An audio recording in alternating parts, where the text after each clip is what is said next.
of you guys see my screen? Yes, yes. Yeah, thank you.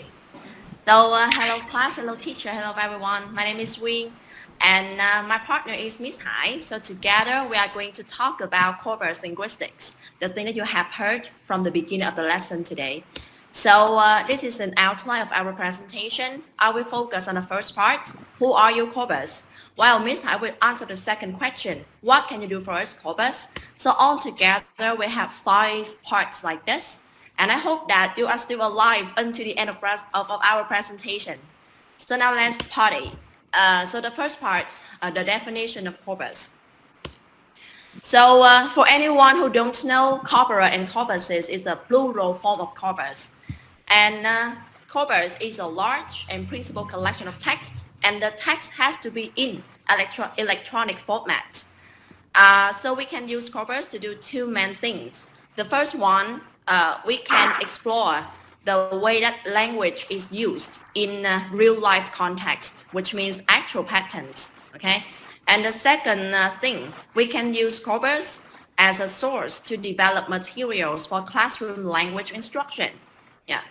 So here, we have 3 keywords you need to remember: large, principled, and electronic. I will talk about the last one first, electronic, and I will talk about principled later. Okay, so why do we have to use computer in corpus? Well, computer will help you to do 3 main things. The first one, it will manage a very large amount of data. You cannot do it by yourself, by your hand, by your brain, right? We need computer for this. Second, computer will help you get to access and process data faster and more efficiently. And third, computer will make resources become easy to learn. So if you want to run some kind of analysis, use the data from corpus, you need to bear in your mind 4 things. First, it has to be empirical. Second, it's large and principled. Third, it has to use computer. And the fourth one is qualitative and quantitative, which Ms. Ngọc has already talked to you guys through already, right? So now let's come to each characteristic. Empirical is opposite in meaning to theoretical, which means that the data has to be natural or real life. You cannot use the data from survey or questionnaires or the kind of language that you use to write for your student to learn. That's not really natural at all. It's not native-like, yeah. And for the second characteristic, large and principled. Large here is easy to understand, right? But about principle, when you talk about principle, you mean that, I mean that the data has to be representative and balanced. So about representative, it means that the data has to be typical of the language it wants to collect data. And about balance, it has to collect data from all different kinds of genres and genders and registers. Yeah. For example, MICASE. MICASE is a corpus. And MICASE stands for the Michigan Corpus of Academic Spoken English. So as you can see here from the name, it is spoken, not written language anymore. And the content has to be academic. So imagine that it can take the data from a lecture focusing on maybe education, biology, or literature, something. But it has to cover a wide range of subjects to make sure that this MICASE corpus is balanced. So in this case, we can say MICASE is a principled corpus. Okay, so the third characteristic, the use of computer. Like I have told you before, computer can help us to store and sort information and even analyze the information from various perspectives. And without computer, we don't have any kind of corpus at all. So manual work here will be too overwhelming for us to carry out. The third point, qualitative and quantitative.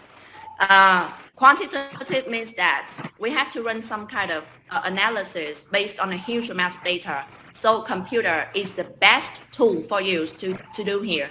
Like it can carry out a lot of tedious mechanical tasks rapidly and accurately. That's the role of computer. But why do we have to say qualitative here? Well, we as a human analyst, we have to get involved in the process too. Why? Because you are the person who decide what is worth searching for, and you are also the person who interprets the findings. Yeah. So we need human and computer in this kind of analysis.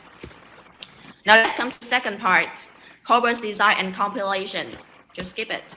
So in this part, we have 4 smaller parts. Number 1, types of corpora. Number 2, issues in corpus design. Number 3, corpus compilation. And number 4, markup and annotation.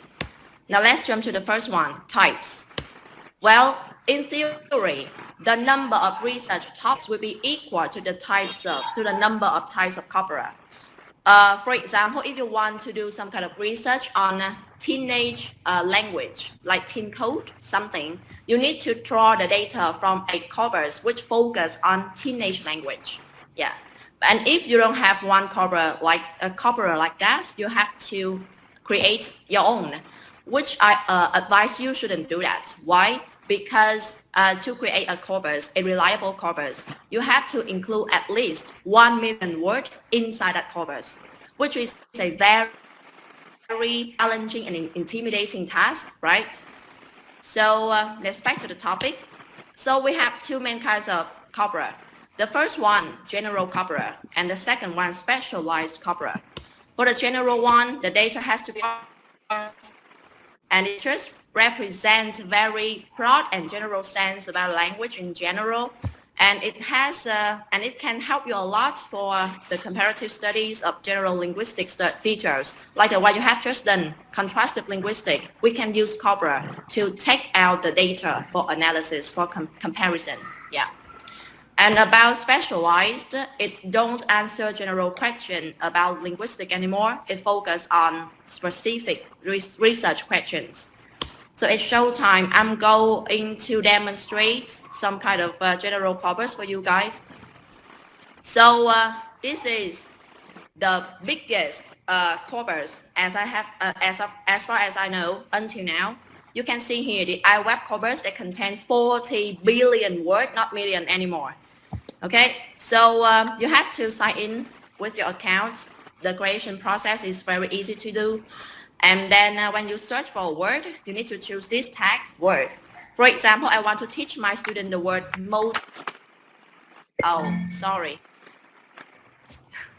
multicultural.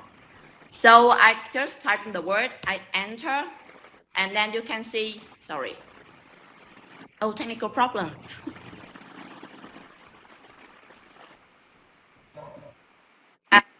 Nói cô với bạn cho em nghe điện thoại chút gọi hoài.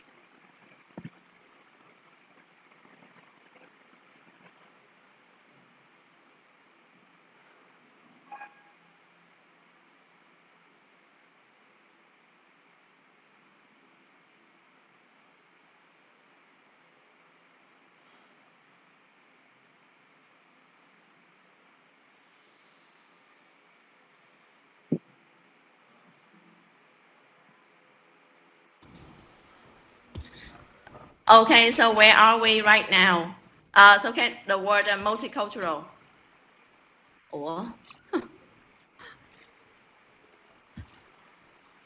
I will log in again, search for the word, enter. Come on. Okay, so after you search for the word, it will jump into this tag word, and they will show you a lot of information about multicultural. Like the first part is the definition, and you have like, I will talk about this one later, Euclid.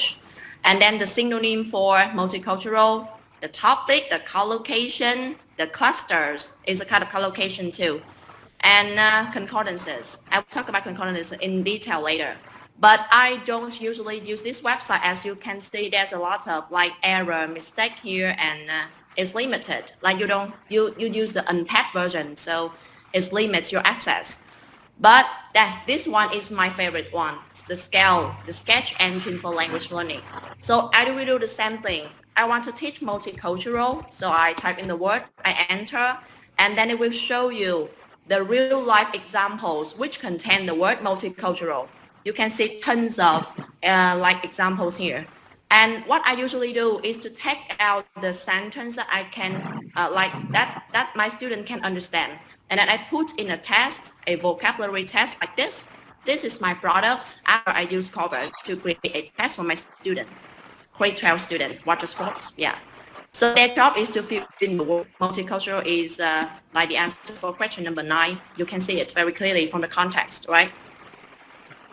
So another kind of corpus. Let's come to some Vietnamese corpus.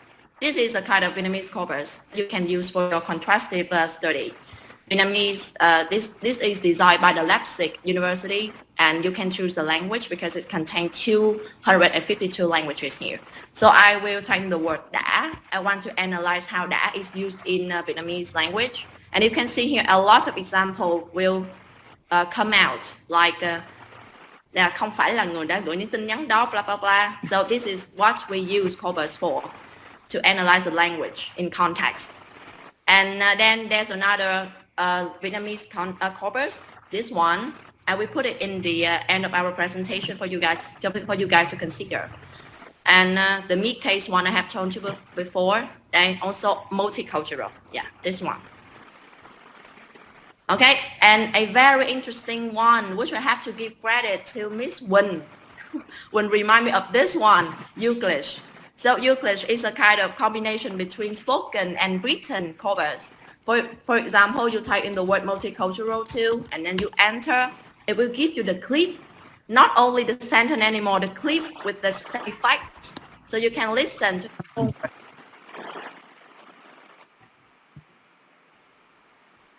And you hear it. And then you jump to the next example. Sorry, this one. The next example. Yes, you can hear the word in the context, and even the clip, you can watch the whole clip if you want to. So it's very a useful tool for you guys to learn English. Yeah. And for specific specialized corpus, I have searched for this one, the corpus about COVID-19. So it usually draws the data from the research on COVID-19. So I click on the link here, and you can see a very well-designed website. So I want to search for some example with concordances. I choose concordance, and then I will search for the word mean contracted the diseases. It means catch the diseases. And I search. And then you can see here a lot of examples that contain the word contracted the diseases. And you can even click on that to see the whole context here, and then give you the link. You can see the link, very detailed description, like who is the author and how can you get access to the link and how can you download even the whole research. So those kind of examples of corpuses, general one and specialized one. So now let's come back to the presentation.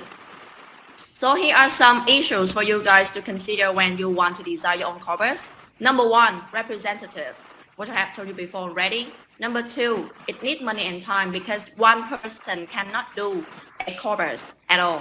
You need to hire people to do it for you, and it takes a lot of time too. And distribution, this one is related to the person who get access to the corpus and what kind of research question your corpus can help them to answer. So those kind of things belong to the distribution part. So what about the third part, compilation? So compilation here related to data collection. And to collect data, the data, as I have told you before, the data here has to be electronic text. So it's a very lengthy and expensive process to do to compile everything into your corpus. Especially for spoken corpus, the one that our lecturer, Ms. Thẩm, has mentioned in this morning section. Because spoken corpus is related to transcription. You have to type everything down into a text. So you have to hire people to do it for you. And again, it's labor intensive, time consuming, and money consuming too. Yeah. But what about written corpus?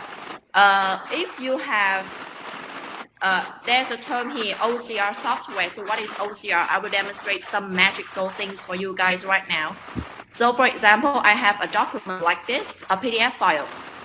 But I cannot do anything with the text. You can see it. It's a scanned version. So how can I do something with the text inside? I want to copy and paste it. What should I do now? Okay, so you just take a picture. Sorry, you just take a picture of the passage you want to do something with it.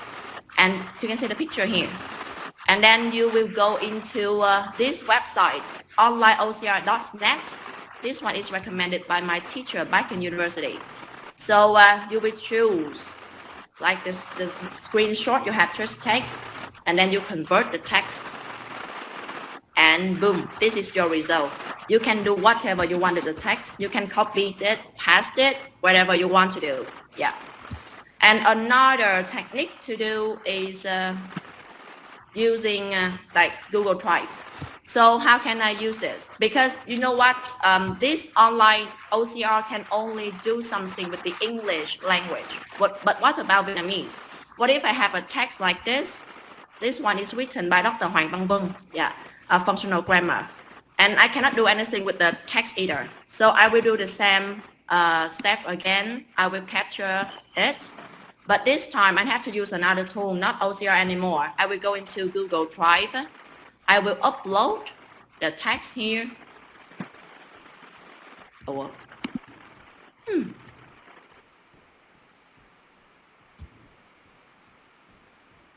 Okay, so I will upload the text here. The picture. And then I choose it. I will choose a picture. This one, yeah, recently posted. And then I will choose the button mở bằng Google tài liệu. Yeah, open with the Google Docs. And then you can see the magical things here. Wait a second. Yeah. So it will give you a whole text which you can edit, which allow you to edit it. Like you can type anything you want to here, even enter something like that. So this is what we call OCR. A lot of OCR tools is developing right now, even with your mobile phone, not with the computer anymore. So OCR is that. But it's not error-free, right? It still contains some kind of error. You need to proofread and do some correction here and there. Yeah. But luckily, electronic text is widely available on the internet, like it's everywhere. So you don't have to do so many steps like I have done before, the OCR thing. You don't have to do it so often. You just take it out from the internet. Yeah, so that's all about compilation. So markup and annotation, I will do it very quickly. So markup is a kind of additional information like the genre, the topic, demographic information about the speaker and writer. The annotation one, the annotation is like also information, but about linguistic features like part of speech, verb, noun, adjective, adverb, phonetics, and grammatical structures. Yeah, those kind of things. So now let's come to the third part. What can a corpus tell us? Well, basically, corpus can tell you two things. Word count is not actually the word count that you use when you write an essay to submit to our teachers anymore. It's different. It's about the frequency of occurrence. So it has something to do with the missing part, the low frequency and high frequency word, if you still remember. For example, this one is the 50 most frequent words in the Michigan corpus of academic blah, blah, blah, case. So in this corpus, the is the most frequently used one. You can see here the number of times that is counted. Yeah, this one. And is the second most popular and continue to the rest, okay? So that is the frequency of occurrence. What about concordance? I will talk about it later. So now let's jump to this part. So frequency of occurrence can help you guys to determine the sequence that you want to teach a particular grammar point or even vocabulary. Like Miss Ting has shown you before, we have to teach high frequency word before low frequency word, right? And even you can put those kind of grammar and vocabulary into your course syllabus and even create a test item like I have told you before, my vocabulary test for the grade failures. It has something to do with a tool called GSE, Teacher Toolkit. Dr. Nguyễn Thanh Bình has already shown us before, if you still remember. So it's very useful tool for our teacher. Now, number one, learning objective. You can use it to write the syllabus, the aims, and the objectives if you still remember. And here we have the vocabulary tag. So if I want to teach my student from A1 level, A2 level to B1 level, and they are young learners, okay, B1, 51 points. I will show the results. And then these are all the words you need to include in your corpus, all of them, to make sure that your student reach the level you want them to reach. Yeah, like this. And what about grammar? If I want to teach them modal verb, but only from A2 to B1 level, what should I do? I will choose the grammatical category, modal verb, and I click on the usage of the modal verb, and then I show the result. So this is the sequence you need to follow if you want to teach them modal verb. Yeah, like can, to talk about advice and suggestion, has to be taught before, can to deny, intention, desire, something like that, and go on. Yeah, this is what we apply corpus into our teaching. And the last one, text analyzer. This one is super useful. It is used to analyze the readability of the text. For example, if I take a passage from the 2019, I will take the passage from the harder passage, e-waste. But it limited to only 5,000 words, so you paste it here, only 500 words, and I will type it like blah, and then I analyze my text. So wait a second. So you can see here, the GCSE level is 66 points to 70 points, and it's aligned with the B2 level in the CEFR scale. So it's a little bit difficult for grade 12ers, right? For 12th graders, sorry. Yeah. And this is a word count, a sentence count. Yeah. And so you can decide on the readability of the text to to determine whether to put the text in your test or not. Yeah, it's very useful. But what if you have a longer passage? What should you do? You can use this website, lextutor.ca, and this one is also recommended by Dr. Nguyễn Thanh Bình Chu too. So you can choose the word here, vocab profile. You click on that, you choose complete, and then you paste the text here, and then you submit the window. Yeah, so it will count like the level of readability. Yeah, like K1 here is 1,000 most frequently used word in English, and it's accounted for 66%, and then 2,000 most commonly used word in English, 50% only. So in total, you have a very detailed report like this, and you can determine whether you want to put that into your test or not. Yeah. So that's two tools for you to use if you want to create your own course syllabus and the sequence to teach something. And then let's come to the next part, concordance. Concordance simply means that the word in context, keyword in context, and it will offer you some kind of collocation too. Like I have told you before, this is the concordance of scale. This is a concordance, and it also shows you some kind of synonym too. The bigger the word, the more popular it is. Okay, so from our textbook, I collect an example like this. So this is the keyword in context for the word like from a corpus of children's spoken language. And the author said that from all of those data, he can draw out a general structure for children to use like, personal pronouns, plus like, plus to verb. You can see here, to talk, to play, to listen, to make. And then text, I don't think this part is important, so let's just skip it and come to Miss Hải part. Okay.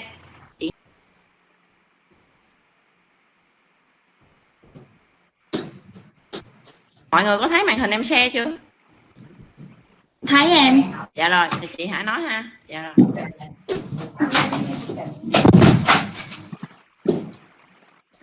Oh, I'm so sorry. I have to lock the door.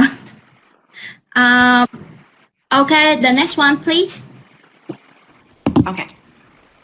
Okay, and corpus also tell us about the spoken and written language.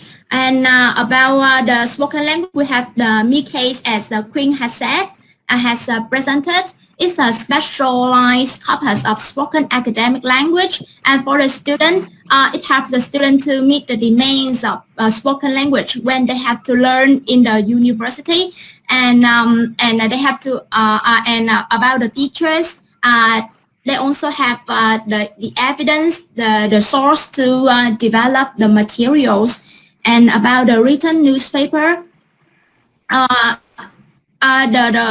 corpus take the source from the newspaper, like new reportage, letters to the editors, and the feature articles, blah blah blah. And the next one is the me case, and as the Miss Queen has presented very in detail. And the next one, please. Yeah. And now, how can corpora inform the language teaching? And besides the some useful website Miss Queen has said, we also have monocount wordsmith or pollination vocabulary programs, as it's a tool to test the vocabulary, like Miss Jung and Miss Ting has presented in their presentation. And also the Lex Tutor and the Longman Grammar of Spoken and Written English. Next, please. Yeah. Okay, it's a basic for teachers and material writers to select the materials, and it provides us an actual pattern of language in various situations. Okay, here's the website monocon.com. You can visit on this website yourself. Next one, please. Wordsmith. And here, you can go to this website. It's very easy. You just go to the Google and you type the name of pollination, and it has a chest pollination vocabulary test, and you can look at the suggested link, and you can come to this website. This is the website from Victoria University of Wellington, blah blah blah. And the next one is this is also from the Lex Tutor. It also provides vocabulary test. Okay, and bringing to the classroom language, we have two kinds. The first one is the shaping instruction based on corpus-based information. And for example, when the teacher wants to teach about the conversational English, she or he will read the corpus investigation on spoken language, and then he or she will determine the features and grammatical features that they want to. And then they also identify lexical and pragmatic occurrence patterns associated with. And about the student, we will have the learner interact with the corpora. We have two cases. If the facility are enough, we have the adequate computer facilities. The teacher will ask the student to use the computer to explore the corpora themselves, or if not, so the teacher will print and give the handout to the student.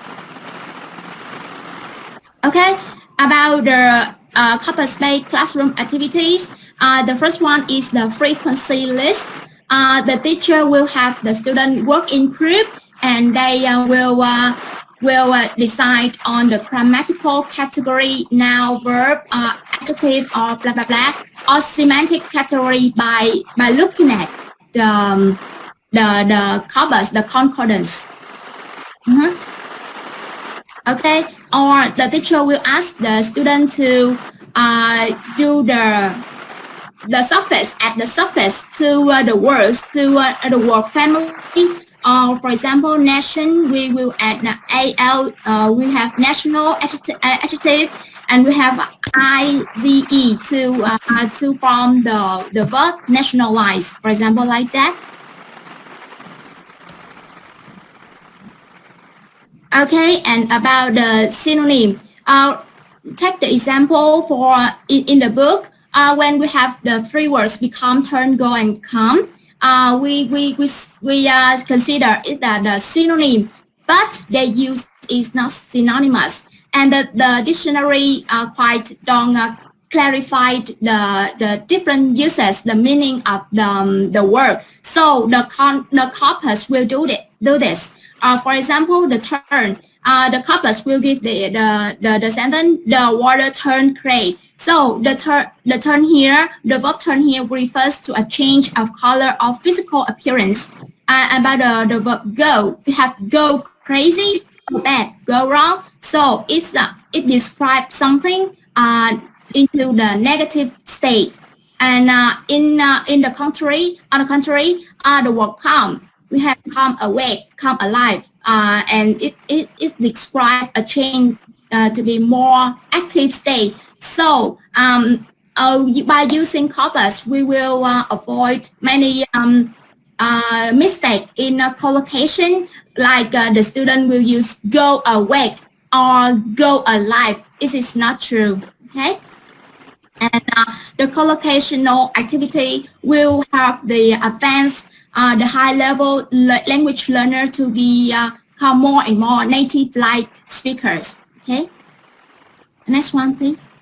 Okay, about the hands-on activity.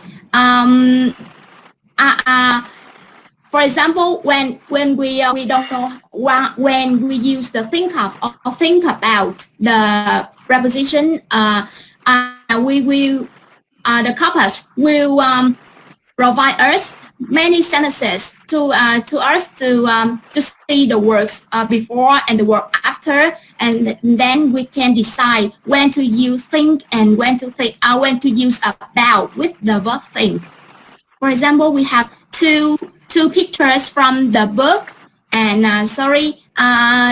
because I just captured the book, so it's quite small for you to read.